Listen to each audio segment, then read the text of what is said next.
Mapagpalang umaga mga kaibigan ko. Ayan, umaga. Alas City po. Alas City ng umaga. Tingnan mo kalangitan guys. Oh, very nice. Yan.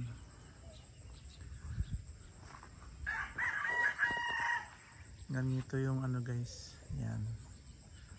Tanawin pag sa umaga guys. Ganyan. Pagdating ng gabi.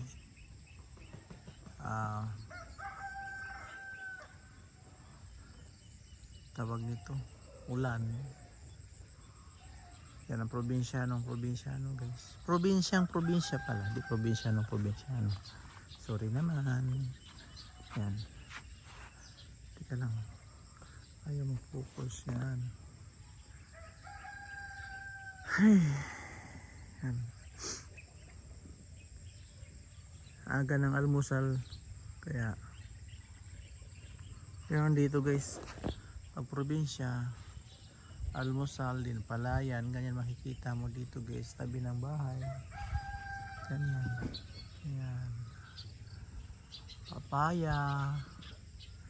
Daming papaya dito guys. Nangalaglag lang sa puno. Walang kumakain. Yan. Yan. Unti-unti na rin namumunga dito. Kala ko guys ito guys saluyot, di pala.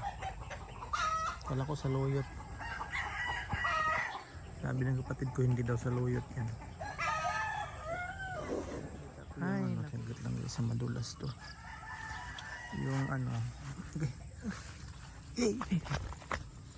Yung tawag dito. Regarding doon sa kung bakit ako nag-decide na umuwi dahil guys na di ba ang huling kwento ko sa inyo guys, dapat lang ako naka-local leave ako ng 140 instead na ang paalam ko ay local leave lang, pero inuwi ko siya ng dito sa atin sa Pilipinas. Ay ang pangit ng palay dito sa baba. Palay tanim daming alcohol. Nakapag-decide ako na umuwi ako gawa ng kalbo. Ayun, kalbo tawag to. Pangit dito sa baba guys kasi tawag nito. Sorry guys na-enter po yung kwento. Napag-decide ako na instead na local leave na 48 days kasi nga nung first contract ko guys, doon sa kontrata nakalagay is every year ang uwi. So first contract ko, natapos ang kontrata ko. Actually, kare-renew ko lang noong mag 1 year na rin siya kasi November ako file ng local leave. Nag-renew ako ay August. So mga pa ngayong August pang darating. So ngayon di ko nakuha yung 1 year na so ang ginawa ko kasi maraming kadahilanan guys, maraming mga aberya nangyayari. Dapat last year ay uuwi ako, so di ako nakauwi gawa ng may mga problema. Hindi ko na ikwento isa-isa guys kasi medyo madami ng kaya ang gusto ko mangyari, direct na lang tayo doon sa point na sa pangit ng dito, doon sa point ng kung paano ako, bakit ako nakapag-decide na umuwi ako gawa ng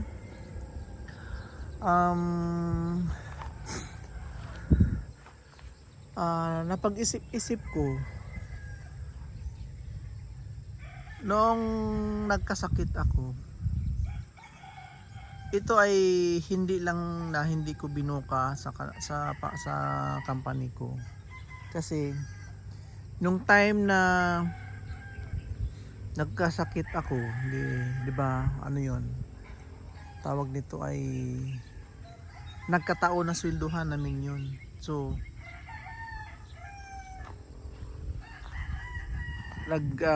file ako ng absent. Ewan ko kung anong tawag nun kasi dapat kasi kung halimbawa magkasakit ka, di ba? first time ko lang kasi magkaroon ng ganyang leave na ano, nagkasakit ka. Ever since na ano, nag-contact o di man ako nag-file ng leave kasi at ano. Ngayon, ang nangyari kasi, sinabi ko sa amo ko na ako na yung nagkasakit, dapat kayo mag-support sa akin kung ano yung mga babayarin ko doon sa mga ano, kasi siyempre empleyado niyo ako. Nangyari sa akin is doon sa during duty time, on duty ako, sabi kong ganun. Ngayon, ang nangyari, kinultasan po ako ng sahod, tapos yung araw na nawala ako. Tapos sinabi ko sa kanila, ganito ba ang ano sa company niyo, boss, roles and regulation, na kapag mag-absent ka, bawasan ka. Pag okay ka, kayo pa rin ang mag-earn ng ano, parang wala kang benefits. Ang para sa akin na wala akong safety doon sa trabaho na yon. Kaya napagtanto ko, kung halimbawa mamatay ako dito, quits ako, parang anon. Kaya ang ginawa ko, nung pagkasabi ko na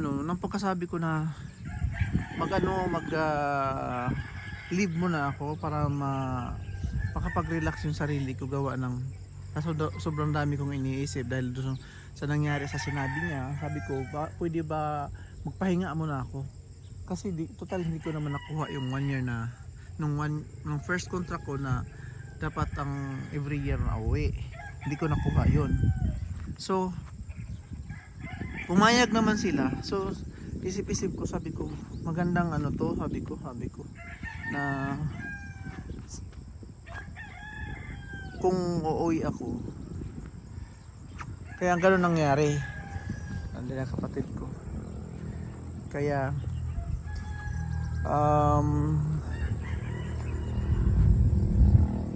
nung time na ano, ang daming aberya yun, guys, kasi napaka-wise yung amo ko. Napaka-wise, sobrang wise. Na-hold yung passport.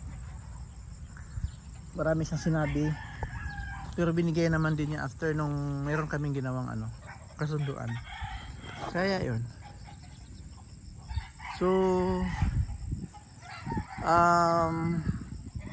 yun, sa madaling ano, to make short story, sa may ganun pa, umuwi ako kasi talo ako, guys, eh. Message sila sa akin, guys, na kung ano na yung ano, kailan daw ako babalik.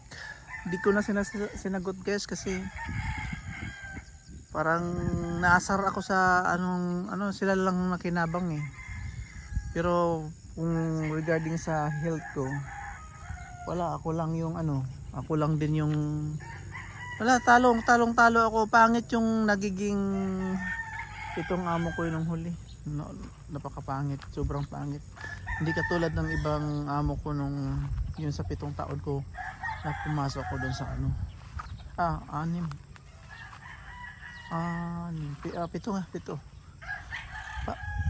na ang ganda ng ano, may health insurance, lahat kung basta lahat binibigay. Pero itong ano ko, napakagarapal ang mukha, grabe, pira-pira ang labanan. Sorry na sa mga sinasabi ko, pero itong mga ano kasi, ang laki kasing pinsala sa katawan ko yung nangyari sa akin ngayon, eh. Kung hindi dahil sa parang kapabayaan nila sa kapabayaan nila sa empleyado.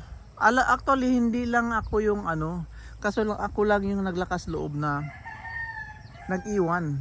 iniwan ko sila sa iri na hindi ako nagsabi na ganito ang akin lang, kaya sila pumayag. Gawa ng maganda kasi yung ganda ng record ko sa company namin, guys, kaya ang bilis nilang pumayag na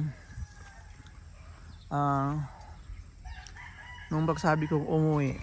Siyempre hindi yun guys, hindi ako nanghingi ng alam ko mali yun, maraming magsasabi na mali, maraming mali doon sa ko, pero hindi ko na yun pinaano, kasi kung halimbawa na marami pa akong kuskus balungo sa madami pang marami pang mga kung sasabihin, baka bang duda pa na bakit nakapatay tayo dito, di ako makaakyat dito. Kaya sabi ko, ganito na lang ang gagawin ko para walang duda. Kaya yun, sa awa ng Diyos, kaso lang nung time na guys na nag-December, kasi ang tagal ko nga nakatambay dun, biruin no, nakapa-flight ako guys January na. Medyo naging grabe yung naging grabe yung sitwasyon ko doon sa ano ko na na empty yung budget ko. Buti na lang yung mga kapatid ko hindi nila ako pinabayaan. Kaya yun,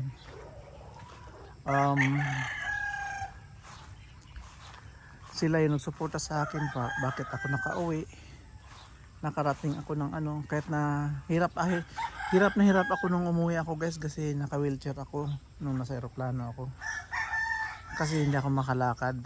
Kaya yun, medyo malungkot yung pag-uwi ko instead na pero bandang huli natuwa ang mga kapatid ko, kasi wala na kasi akong plano na ang plano kasi ko kasi dapat guys na kung hindi lang sila na pumilit na ako ay umuwi, yung bang feeling ko na lalang, parang di naman ako nawala na pag-asa, akin lang na total naman wala naman akong may kapatid ako pero wala naman akong sila yung parang pamilya ko sila, pero akin wala akong yung sarili kong pamilya na natatawag na anak, asawa, ganun.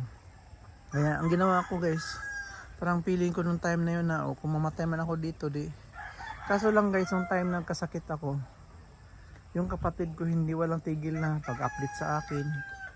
Parang andyan sila palagi kahit na magkaiba yung oras natin, difference ng oras natin sa Pilipinas sa doon sa kung nasaan ako.